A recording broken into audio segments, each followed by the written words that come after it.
Bonjour, bienvenue, je suis Étienne Gandou, développeur informatique.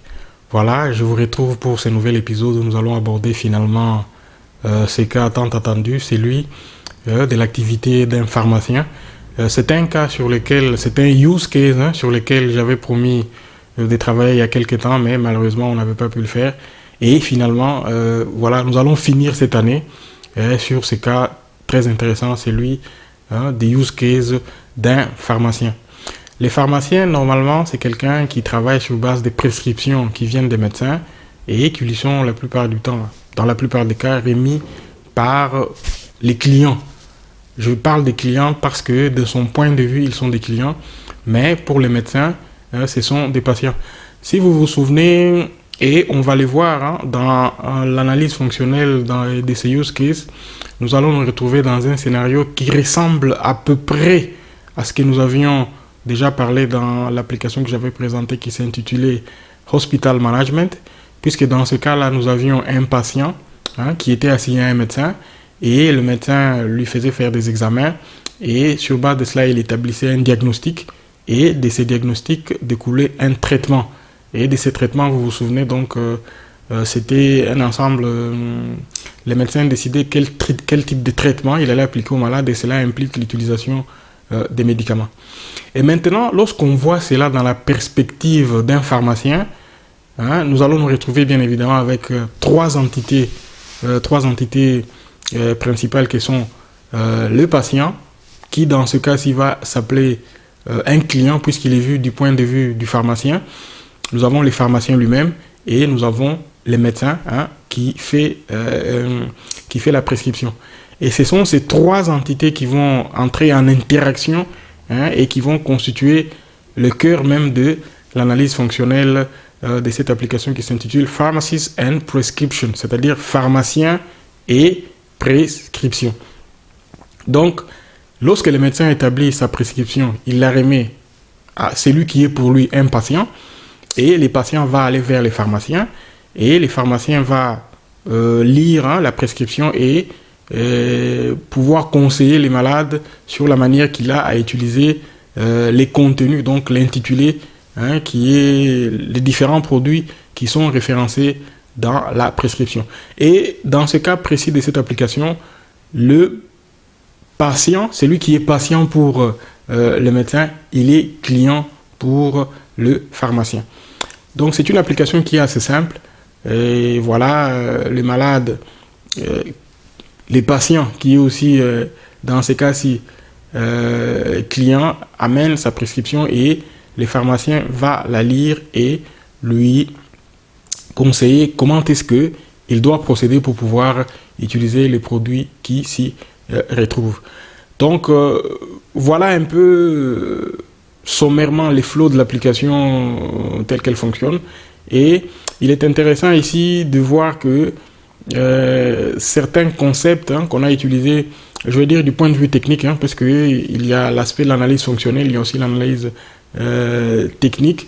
Pour le cas précis, donc j'ai travaillé, c'est en .NET 6 et pour les bases de données, c'est SQL Server. Pour les méthodes agiles, donc j'ai utilisé pratiquement les mêmes choses, c'est le Domain Driven Design, avec repository pattern, un certain nombre de patterns que j'ai utilisés, des méthodes agiles qui me permettent de respecter une certaine cohérence, c'est-à-dire pour avoir un code qui soit lisible. J'y reviendrai un peu plus dans les détails lorsque je vais présenter l'application tout à l'heure et vous verrez qu'est-ce qui a été utilisé pour pouvoir arriver à ces résultats.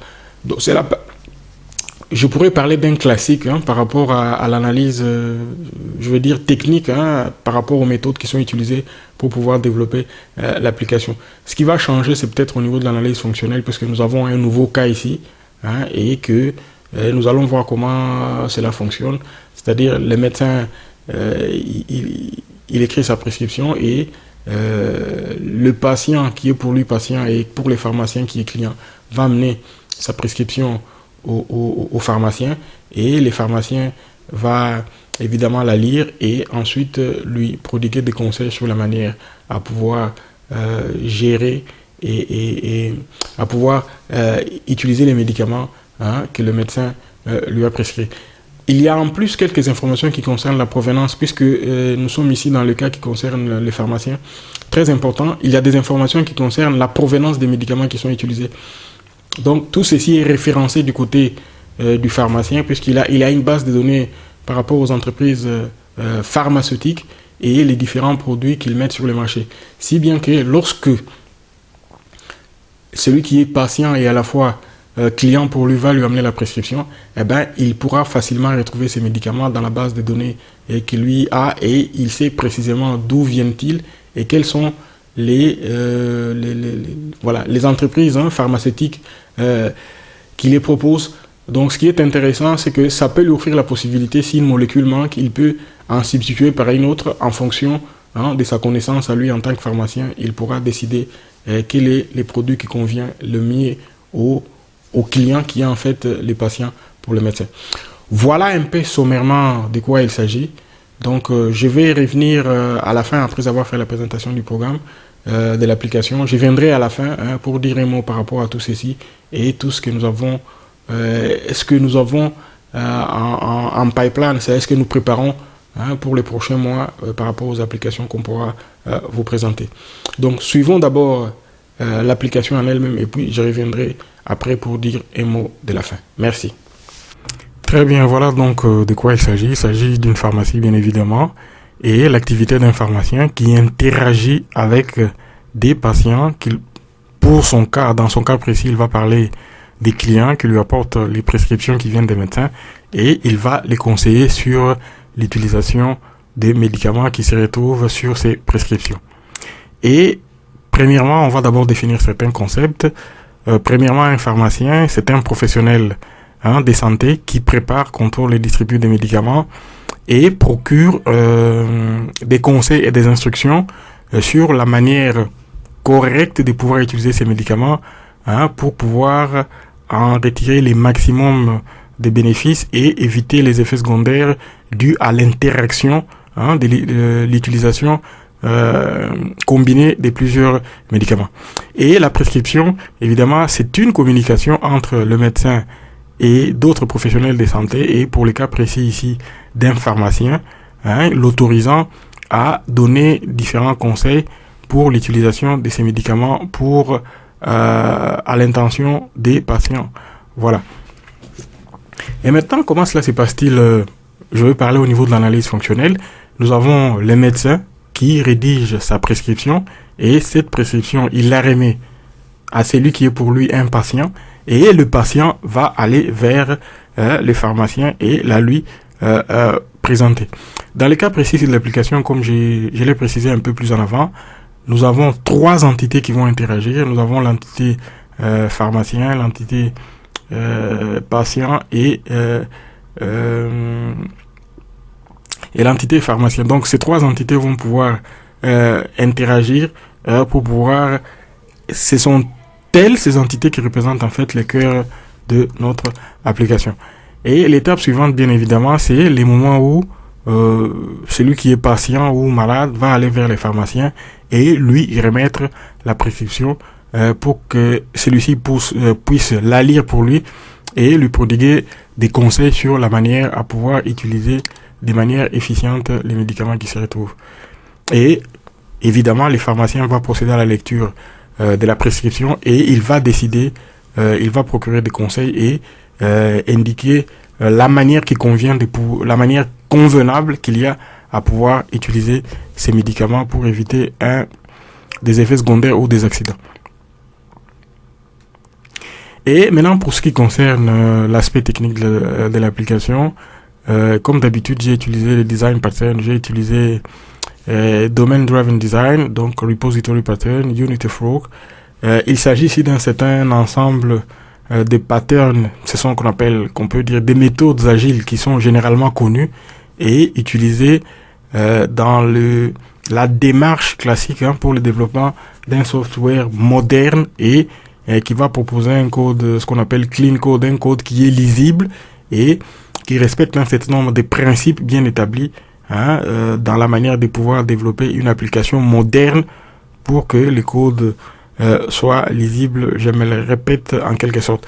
Voilà un peu l'aspect analyse fonctionnelle et l'aspect analyse technique, c'est-à-dire les mécanismes que nous avons mis en place pour pouvoir écrire l'application. Très bien, voilà donc notre application telle qu'elle démarre.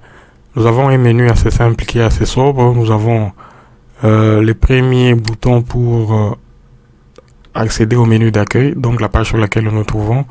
En fait, c'est la page de lancement lorsqu'on lance l'application, elle démarre sur ceci. Nous avons un deuxième bouton qui nous amène vers la liste de tous les médecins qui rédigent les ordonnances, c'est-à-dire les prescriptions pour les malades, et ces prescriptions sont amenées vers le pharmacien. En fait, cette interface graphique, elle est gérée par le pharmacien, j'aimerais le préciser. Donc tout ceci, c'est le pharmacien qui gère cela. Il crée les informations sur les médecins, il crée les informations sur les clients pour lui, mais qui en réalité sont les patients pour les médecins qui rédigent les prescriptions, c'est-à-dire les ordonnances en quelque sorte. Et puis, il crée également les informations sur les compagnies pharmaceutiques qui créent ces produits, et ces produits-là sont en fait amenés à être utilisés par lui, les pharmaciens, et puisqu'il les délivre aux malades qui lui amènent les clients pour, je vais dire, dans sa perception à lui, donc tel que nous l'avons conçu ici, ce sont des clients qui lui amènent des prescriptions et lui va pouvoir les lire et leur présenter les produits, je vais dire les médicaments qui correspondent à ce qui est écrit dans les ordonnances et leur prodiguer des conseils sur la manière de les utiliser. Donc nous avons 3 entités ici, je veux dire 4, mais les plus importantes sont les malades, qui sont en quelque sorte aussi les clients, les pharmaciens et le médecin qui rédige les prescriptions.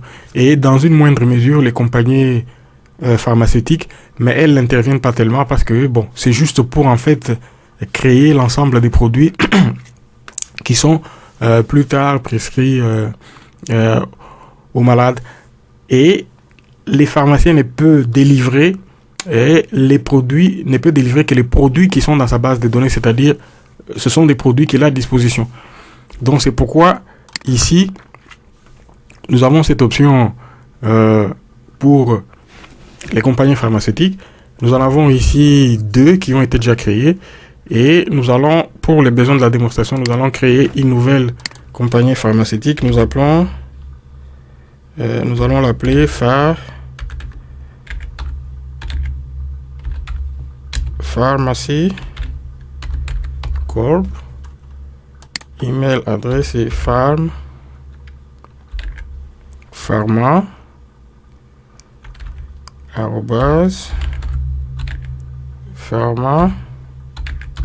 mail.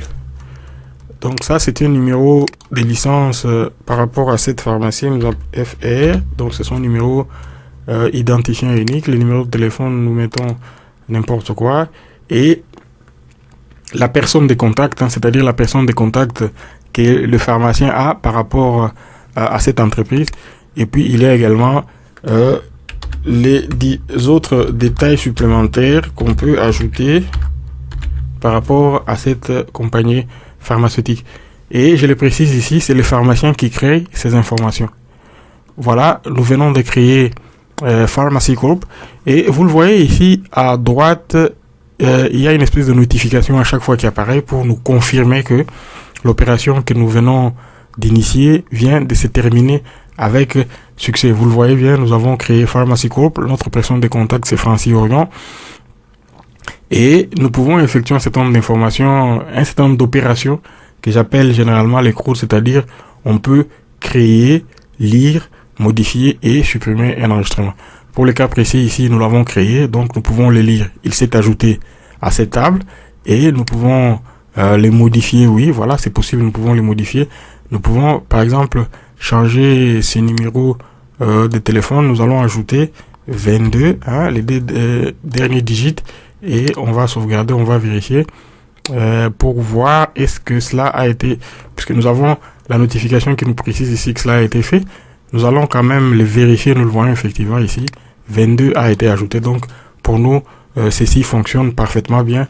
Est-ce qu'on veut les supprimer? On va voir, oui, c'est possible de les supprimer, mais on ne va pas le faire. Voilà, nous retournons à notre liste.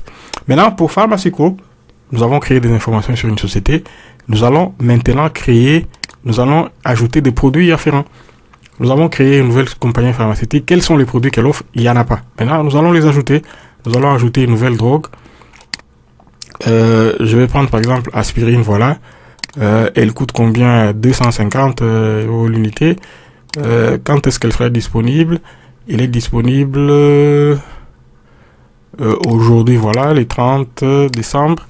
Et quand est-ce qu'elle sera retirée du marché? On va dire, elle sera retirée en 2025, au mois de juin, toujours vers les 30. Voilà. Est-ce que c'est une drogue qui est générique? Oui, c'est une drogue qui est générique. Quel est son équivalent? Est-ce que c'est une drogue qui est générique? Non, elle n'est pas générique.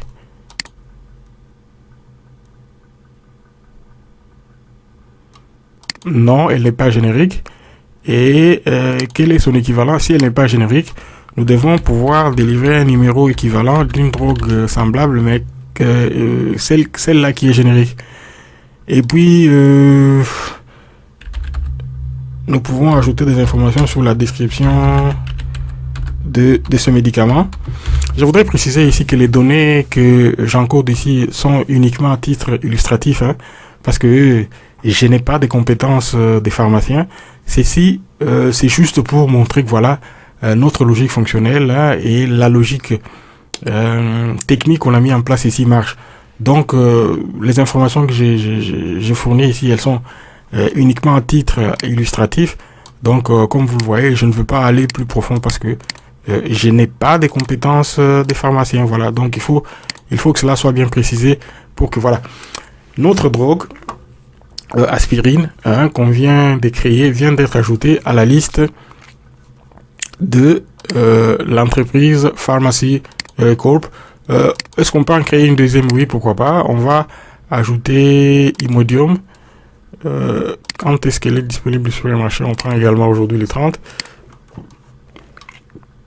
Et quand est-ce qu'elle sera retirée? On va également prendre, cette fois-ci, on va prendre 2000.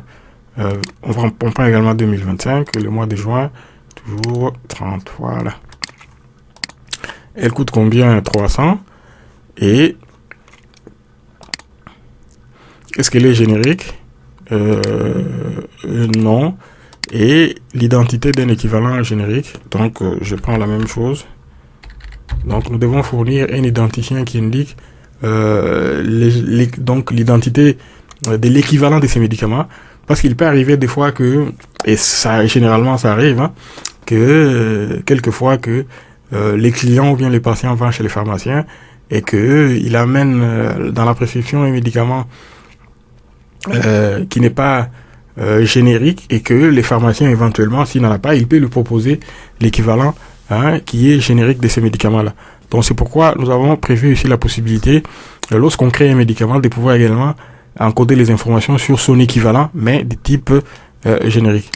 Donc ici la description, on ne peut pas en fournir, puisque comme je l'ai dit, hein, nous n'avons pas de compétences des pharmaciens, c'est à titre uniquement illustratif qu'on le fait ici.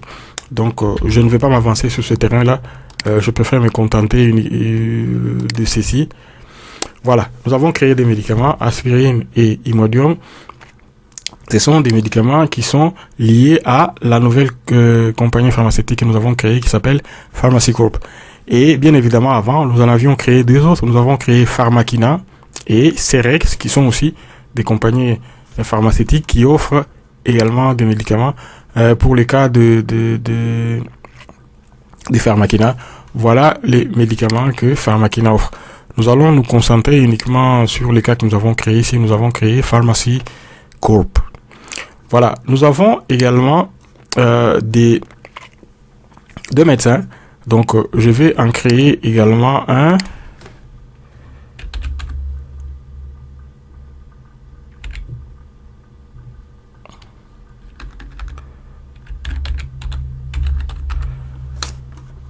Lambert Lambert Bondo. Son email adresse, sexe masculin, il s'agit d'un homme. Son numéro de téléphone, il est déjà là. Sa date de naissance, on va prendre 8 1999. Voilà. Et autres détails.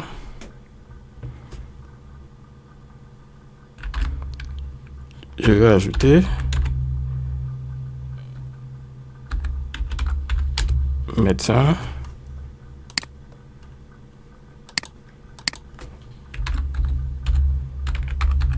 pédiatre. Voilà. On va créer. Voilà, vous voyez, Lambert Bondo vient d'être ajouté et notre notification est toujours là pour nous confirmer qu'effectivement, la nouvelle entité que nous venons de créer a été ajoutée avec succès à notre base de données. Ensuite, pour finir, nous allons voir ce qu'on peut faire avec les clients. Nous allons créer un nouveau client.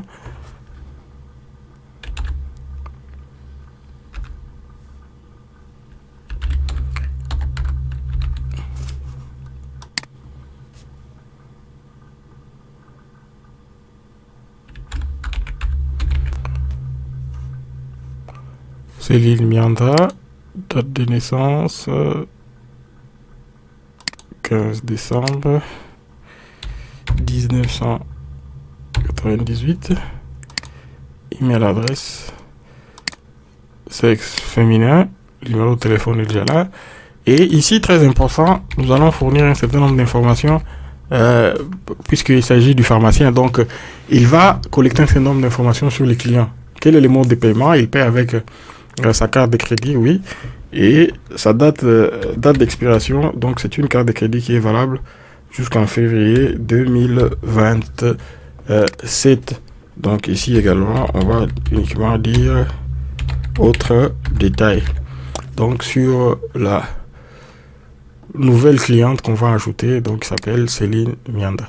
Voilà, la cliente a été ajoutée. Maintenant, supposons que cette cliente vienne chez le pharmacien et avec sa prescription. Et vous le voyez, c'est une nouvelle cliente qu'on a créée. Et lorsqu'on clique sur les prescriptions, vous le voyez, il n'y a rien, puisque c'est une nouvelle cliente qu'on vient de créer. Et elle vient avec sa prescription, et nous allons sélectionner, nous allons voir, vous voyez le nouveau médecin qu'on a créé, Lambert Bondo, oui, voilà. Donc, elle vient avec une prescription du médecin Lambert Bondo. Quel est le statut de la prescription? Donc, c'est une prescription qui est totalement remplie. Et comment est-ce qu'elle va payer? Elle va payer cash. La date où la prescription a été délivrée, c'est aujourd'hui, le 30. Et également, la date où la prescription a été remplie, c'est la même date. Et d'autres détails, c'est... comme elle vient avec... elle a consulté un pédiatre, donc c'est une prescription qui concerne donc son enfant. On va dire prescription pour son enfant, voilà. Et on va la créer. Voilà, la prescription a été créée. Donc, la prescription a été créée. La prochaine étape, ce que nous allons créer maintenant, nous allons créer, en fait, les médicaments, puisque ce que nous avons créé dans un premier temps, c'est la prescription en elle-même. Maintenant, nous allons créer les contenus de la prescription, c'est-à-dire les médicaments qui s'y trouvent. Donc, ce qu'on appelle les prescriptions items. Et pour ce cas précis, nous voyons que le médecin a prescrit une antibiotique. La quantité, c'est une boîte. Et comment est-ce qu'elle doit la délivrer? Là, je vais me lancer. Je vais dire, par exemple,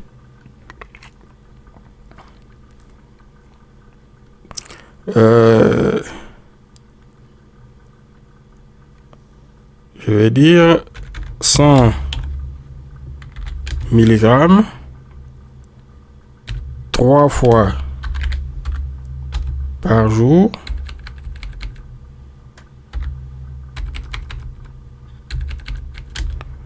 3 fois par jour avant repas. Alors ça c'est les conseils, hein. Donc c'est en fait c'est cela un peu les fonds du travail du pharmacien, c'est que il voit les contenus de la prescription faite par le médecin et il voit le médicament et il va conseiller à la personne, hein, comment est-ce que le médicament doit être utilisé. Et vous le voyez ici, hein, pour les clients Madame Céline Mianda, nous avons les médicaments Clamoxyl, une boîte et un certain nombre d'informations qui sont délivrées par rapport à la manière de pouvoir utiliser les médicaments. Et le médecin n'a pas prescrit uniquement que cela, il a également prescrit un calmant, je veux dire, donc aspirine. Donc on va prendre ici, c'est 1 gramme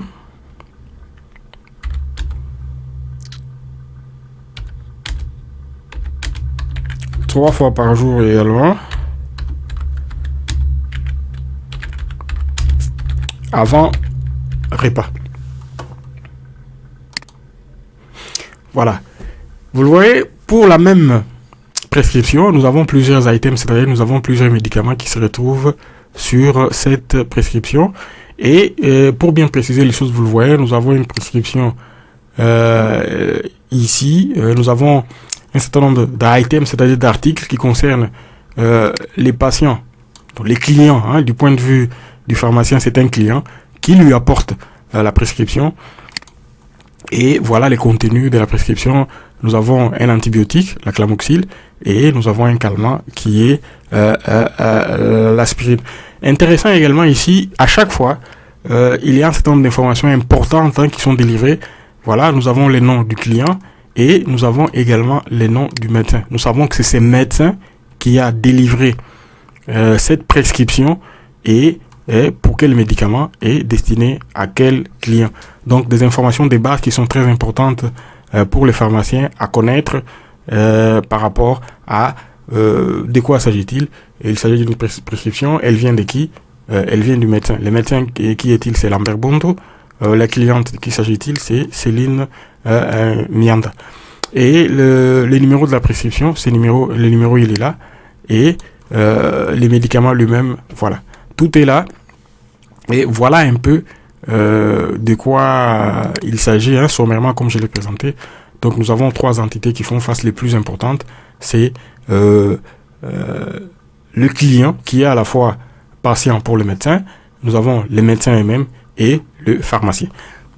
Et de manière accessoire, nous avons les compagnies pharmaceutiques.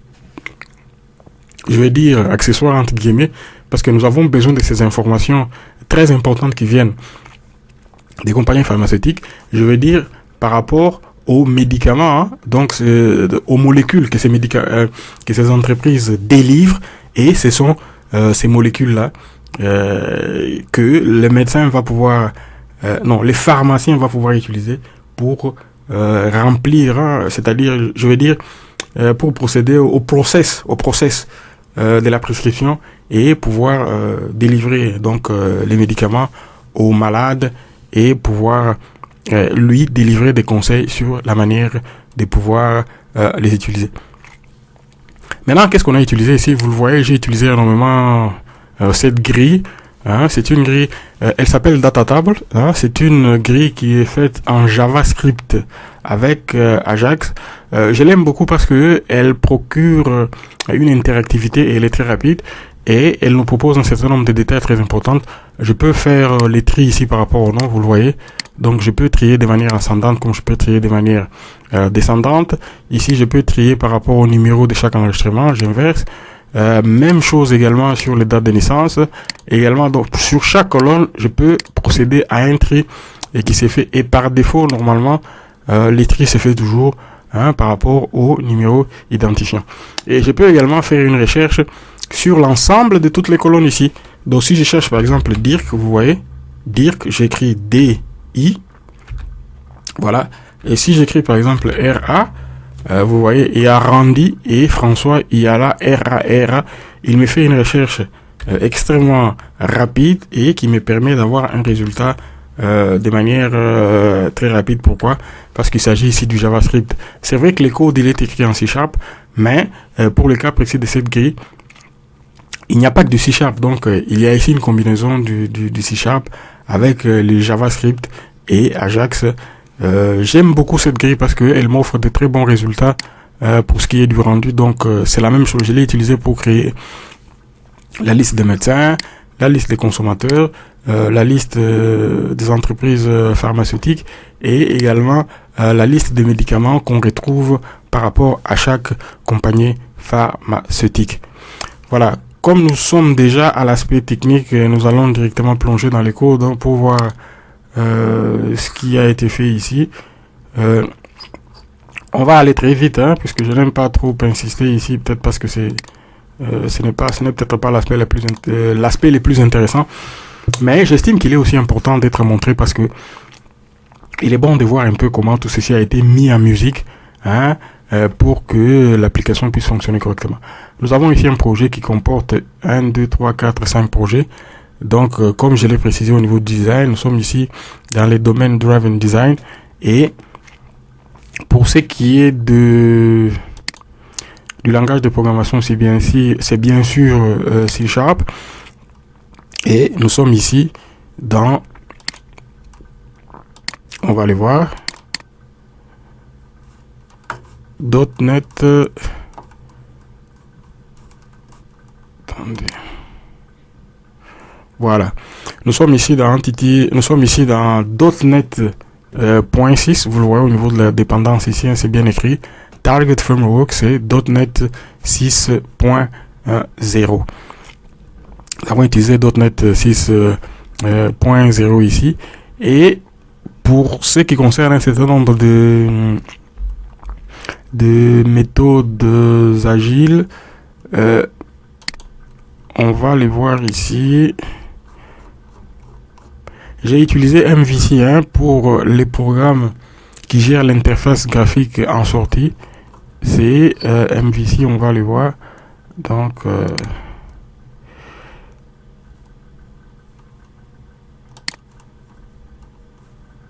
comme vous le voyez, nous avons voilà le programme MVC, nous avons les modèles, les views. Voilà, nous avons les modèles ici, les views et les contrôleurs. Les contrôleurs, bon, c'est ici que toutes les méthodes sont gérées. Et toutes les méthodes qui nous permettent de pouvoir en fait lancer les commandes. À chaque fois que je lance une commande, par exemple, pour lancer l'affichage. Ici, nous avons les contrôleurs qui gèrent la grille de médecins.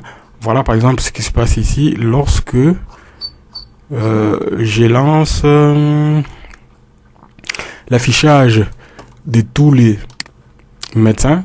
En fait, c'est cette opération ici qui s'exécute et la liste qu'on voit qui est affichée dans la grille, que j'ai appelée la grille qui est faite en JavaScript. En fait, c'est cette commande ici qui est exécutée, qui va chercher, vous le voyez, c'est get physician data. Donc, nous allons créer une liste ici, nous allons la chercher. Et ici, c'est repository pattern.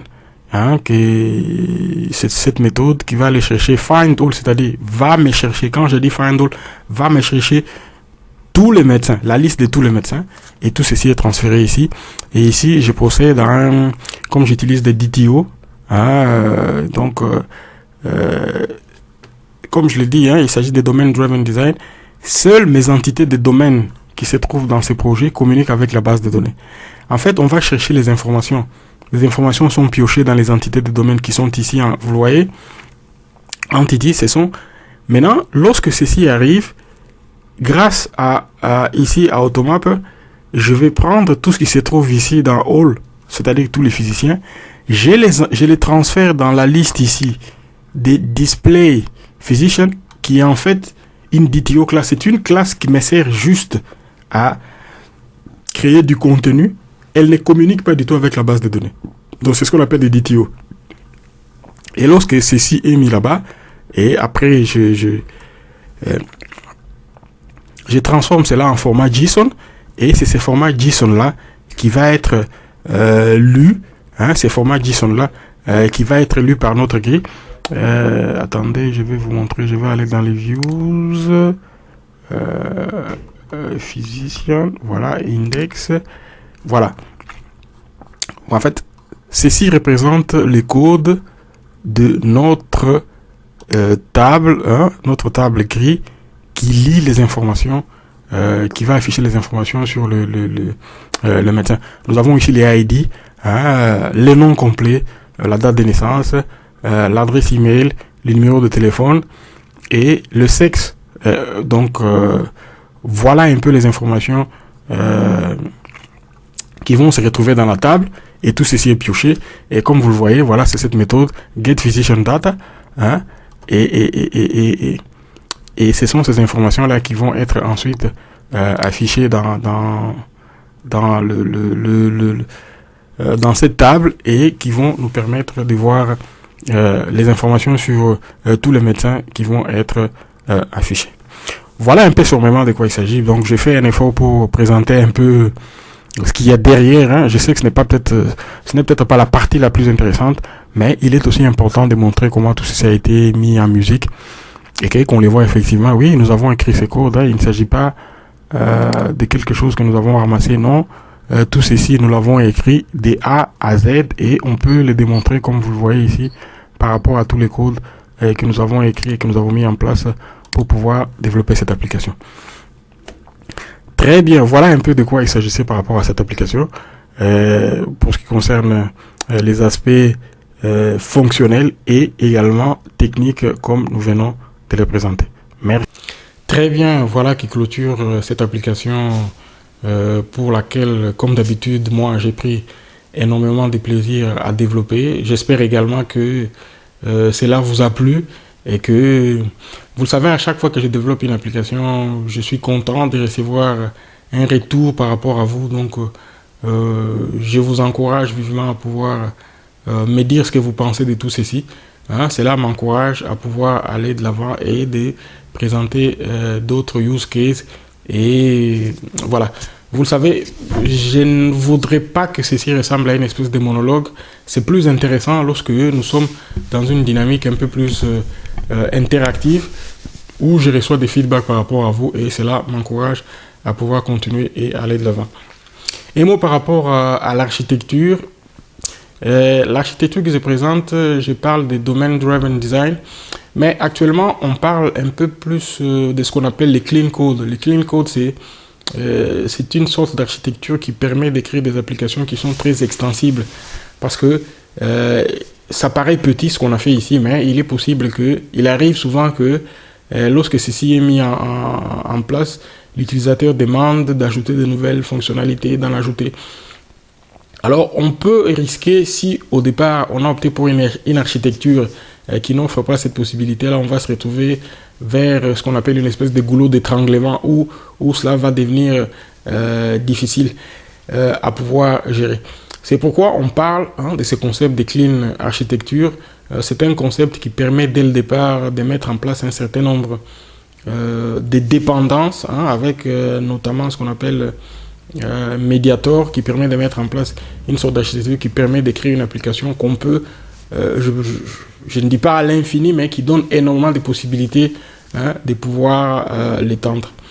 Et je pense que dans la prochaine application que je vais présenter, bien que ça ne soit pas nécessaire, parce que pour des applications qui sont petites, comme je les présente ici, des modules qui sont assez restreints, on n'a pas besoin de pouvoir écrire énormément de code pour en sortir avoir qu'un output qui a un ratio très très très petit. Mais pour des besoins peut-être didactiques, de montrer ce qui est possible de faire, la prochaine fois, je pense que nous allons utiliser CQRS, donc ce pattern, pour pouvoir écrire une application qui concerne ce qu'on appelle les clean code, d'écrire quelque chose d'assez large et montrer quelles sont les possibilités que cela offre. Voilà, pour ma part, comme toujours, j'ai pris énormément de plaisir à pouvoir travailler sur ceci. Je vous encourage vivement, comme je l'ai dit, à pouvoir, si possible, me renvoyer un feedback. Cela m'encourage, comme je l'ai dit toujours, à pouvoir travailler sur de nouveaux concepts et de nouvelles applications que je viens vous présenter ici. Voilà, je vous souhaite de joyeuses fêtes, puisque comme vous le voyez, c'est déjà la fin de l'année, et je vous souhaite tous mes voeux de bonheur. Hein. En fait, tout ce que vous avez comme rêve, tout ce que vous avez comme souhait puisse se réaliser en cette année nouvelle qui débute l'année 2023. D'ici là, je vous dis au revoir et à la prochaine.